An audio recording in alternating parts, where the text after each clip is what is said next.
これ柚子胡椒うめえよこれ。うまっマジこれ延々と食える。これマジでうまいな。お互いだからこそ知ってるエピソードみたいなのがあったら教えてほしいなと思うんですけど。じゃあもう高校生だよね。高校、僕は2年生、彼は僕のことを覚えてなかったらしいんですけど、3年の時が3年です2年生の時はもう関野さんがああ、そうですね、レバンガイメージ強くて、高校2年生の時もそうですし3年生の時も練習試合をして、でお互い、まあ、代表も入ってたもんね。 U18 も入ってたから、僕は入ってないです。彼は入ってたんで、日本代表の選手っていうのでやっぱ知ってましたし、そこからやっぱ仲良くなっていったのは大学ですね。関東の大学に来て、で僕も関東の大学そのまま進んで、リーグ戦であんだけね顔を合わせるようになったらね、結構話すようになって、で学生の日本代表で学生の日本代表でぐっといろいろ自分たちのそうね、ものを喋って、それぞれ喋って、高校まで北海道であんまりその海を出たことがなくて、バスケットそのそれ北海道の中でしか知らなかったんですよ。で初めてその神奈川、スラダンで見た神奈川だみたいな、めちゃめちゃ高校生なのに高校生っぽくないなっていう人がいて、それが匠だったんですね。プレーがちょっともう異次元でしたねで僕はその人に認識してもらうためにバスケ頑張って、その翌年高3になって練習試合して、レバンガ北海道の関野さん、同じ高校で俺らの1個上にいて、めちゃくちゃボロボロに負けたんですよね。高校2年生の20点差ぐらいハーフとかでつけられて、ライオン強すぎだろみたいな。で翌年は確か僕たちが勝ったんですけど、僕の代でスタートで出てるメンバーで一番背高いのが183とかですごいちっちゃいチームだったんですよ。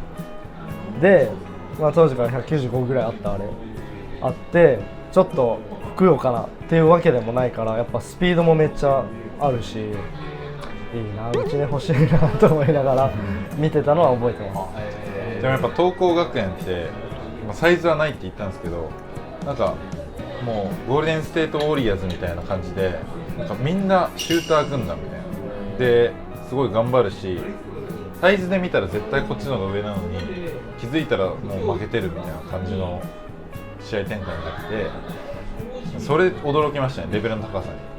そのサイズとか言い訳にせず、バスケットの精度と IQ とかすごい高かったんで、結構それは衝撃だったかもしれないです。匠もそうだけど、それ以外のその東高の選手とか関東とかのチームってなんかマジで上手い人いっぱいいるよね。関東どうだろう、やっぱ上手い人は県外に行っちゃうイメージ多かったから、中学校から、大堀とか、そう北陸とかも多かったからね。そっか。高校時代モテた？モテてないよ。男子校だっけ？一応共学なんだけど、男子と女子と分かれてて、なんか県大会で優勝とかすると、なんか女子バスケの人とかに写真撮ってくださいとか言ってもらえることあったけど、学生生活はもう全然。マジで？そうだよ。食堂とか共用だから、全然その女子生徒の子たちとすれ違うこととかは全然あるんだけど、名前とかもやっぱ知らなかったりとかもするし、僕同級生に今メジャーリーグのパドレスに行った松井裕樹、同級生そう高校3年間ずっと一緒だったんですよ。でも俺高校2年生のウィンターカップでアシスト王になったんですよ。で、自分の中でもこうやっぱ嬉しかったし、チームもベスト8行って、そしたらその時高校2年生甲子園で奪三振記録を更新してしまってとか更新して、でサッカーも冬の全国選手権大会で全国3位かとかになって、バスケ部よりも全然やっぱすごい成績出して、結構もう学校中からこうワーキャー言われてかき消されましたね、バスケットボールは完全に。アシストを取ってウィンターカップにね、8まで行って、そう奪三振王に取られたでも本当に松井の食堂とかの弁当とかを取ってあげたりしてた。まっちゃんって呼んでんだけど、まっちゃんが取り行っちゃうとサインくださいとかがマジで列できちゃうから教室からなかなか出れなくて、マジで最後高校3年生の最後の方ってさ授業あんまないじゃん、自由時間みたいな多いじゃん、でなんかまあ寝てる人がいたりとか友達同士喋ったりとかしてる中で俺ちょうど後ろの席だったんですけど、なんかキュッキュキュッキュうるせえなと思ってパッて見たら色紙にずっとサインこう書いててやばいねお前大変やなっつって、スーパースターだね。もうちょうど楽天決まった後とかかな、ドラフト1位で、だから色恋沙汰はあんまなかったかもね。逆にじゃあ男だけのみたいな感じだった。今だから話せるうん、なんか匠たちの青春の話じゃないの？俺個人じゃなくてもいいってこと？その学園生活でってこと？俺は匠個人のまあ恋愛話を聞きたい。学生時代の、まあ、中学とかでもいいよ。だから恋愛とかじゃないけど、男子と女子との間に本部棟があって、高校1年生の女子のクラスだけ本部棟にあるの。はいはい。2年生になると女子棟に行っちゃう、で本部棟には俺ら視聴覚室とかあるからこう授業で通る時とかあるんだよ。で俺らまだ高校1年生5月入学してまだ間もない時、女子のクラスがあるところになんかこういう色が変わってる床があってこっから入っちゃいけませんみたいなところがマジであんのね。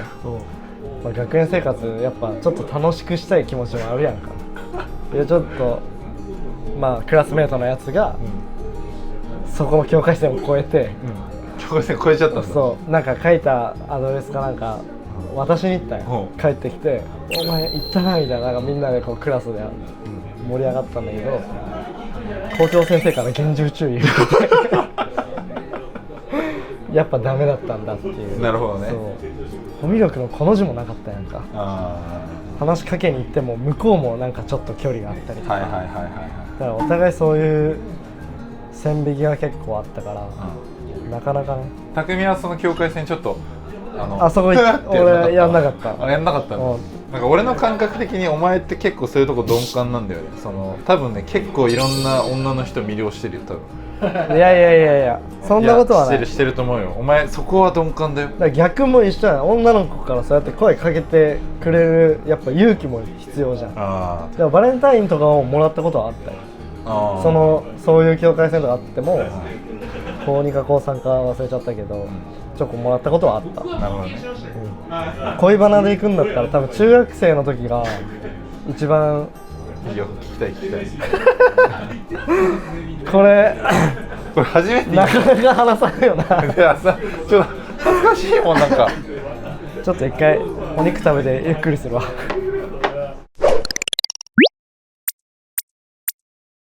中学校の時はモテてたらしいっていうのが一番正しい表現かもしれない。モテてたらしいっていうのはさっき言った、気づいてなかった俺。やっぱりやかましい鈍感だったんですね。でも成人式になっていろいろ聞いたりとか、だからまあ当時も誰々が匠のこと好きらしいよとか言われるぐらいでずっと好きだったんですね。告白されてたっけな、なんかどっち斉藤和義みたいなずっと好きだった。ちょっと今 BGM 流れてた。じゃあ俺が喋ってる間ここでさ BGM っぽく歌っといて。いいよ、分かった。一回言ってみるね。で、なんだっけ話は。そうだ、あんまり告白とかっていうのはあんまりなかったんだけど、まあ、どっちかっていうと俺は告白されれば告白することの方が多かった。だから一回告白して16歳やっぱ無理だな無理だな。難しいわ。ちょっと歌詞どうしようと思今あわあわしてた。俺も話し始めた時にこのどっかのタイミングで突っ込まなきゃなっていう思いながらも A メロから入ってくると思わなくていや俺ね、斉藤和義さんめっちゃ好きなんよ。よく歌うもんな。俺中学校の時に、俺プロバスケ選手になれると思わなかったから、中大連負けた後普通に公立高校受験しようとしてて、ボーイのコピーバンドに入ってたんよ。ボーイ知ってる？マリオネット、鏡の中のマリオネットっていうやつで、今も地元でやってるソータっていうんだけど、親友がいて、そいつがやってるコピーバンドのサイドギター役でやってた。サイドギターなんそうだ。あんな歌うまいのにボーカルじゃないんだ。ずっと歌いたかったんだけど歌いずっと俺歌いだからさ、うん歌いたかったんだけど、うんサイドギターでやってて、でその時に別のまた違うその一人で活動してるやつがいて、うんそいつが斉藤和義さんのコピーをいっぱいしてたの。あ、そうなんだ。そいつにいやちょっとライブ一緒に見に行かないと、初めて行ったライブが斉藤和あ、そうなん義。だ。ライブっていいよな。ライブマジでこの前一緒に行ったんですよ。あいみょんと HY めちゃくちゃ良かった。やばかった。いやそうだからマジライブめっちゃいいなと思ったんだけど、めっちゃ話飛んでたね。なんだっけ、恋バナだ。恋バナ戻る。いや恋バナはもう終わりか。戻りに行く。で繋いだのいつ初めて？ませたガチだな。お前やかましいわ。マジで親子デートみたいな感じだった。親子デート。そのなんか居酒屋とかにその家族同士で行って、なんか外に出てプリクラ撮り行ったりとか。中学校の時も付き合ってた時期があったと思う。なんかさ、でも中学校の付き合うなんてさ、もいやマジ可愛いもん。可愛いっすよね。何もしてないよマジで。ねえ、メールだったでしょ。メールだった。だからそれこそヤフーだったもん。いや携帯ない時はパソコンでそうだよね。そう俺もそうだったわ。親父のパソコンからこうやってメールしてた。そう懐かしい。当時のメールは覚えてる？覚えてないよ。覚えてないよ。覚えてる。ポピポピ516。ポピポピ516。ワンちゃん飼っててポピーだったんや。なるほどね。俺は当時好きだった女の子のアドレスはなんとなく覚えてる。マジで言ってんの？でもやっぱメールでさ送ってね。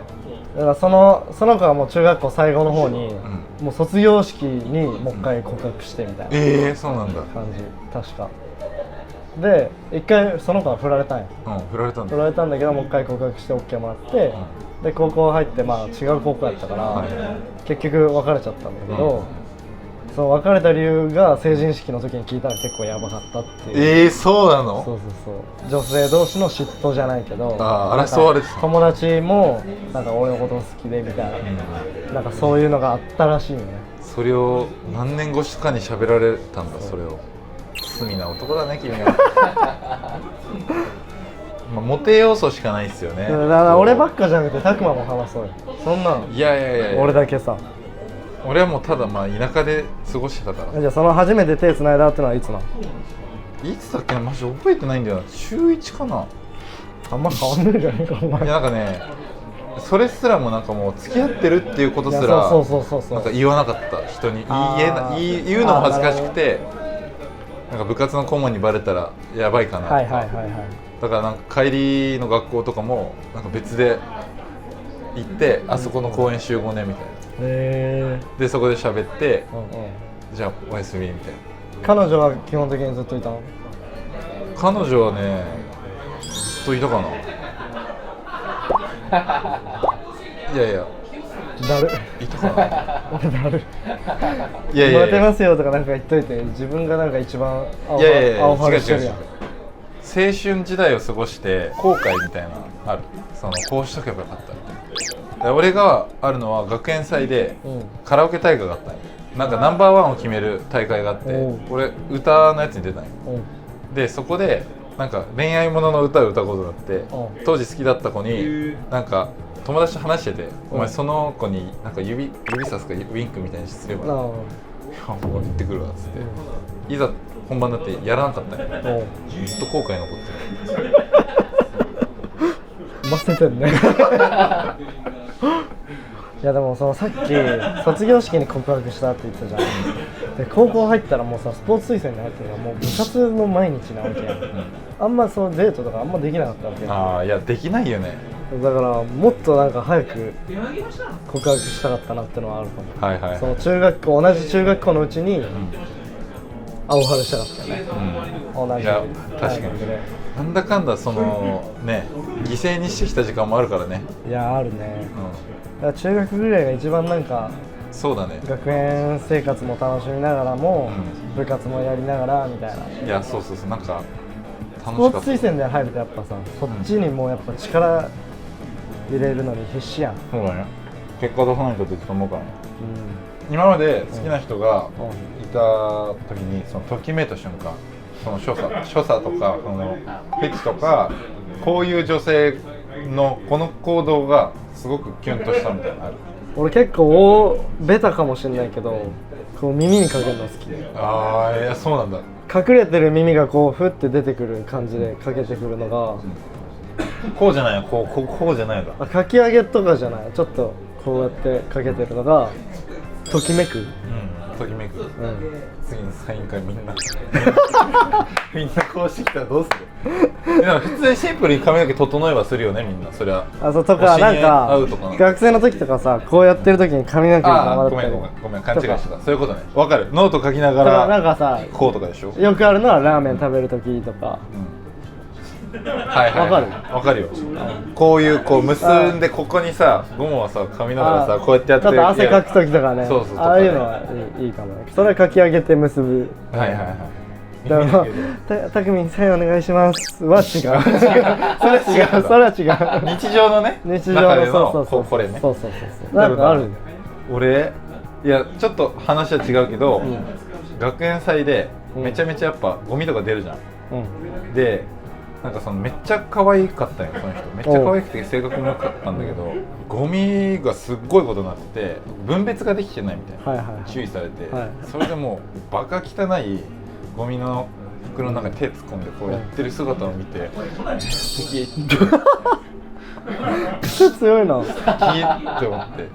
癖強い。なんかこんな可愛くて、ただ可愛いだけじゃなくてやっぱそういうところが素敵だなって思った。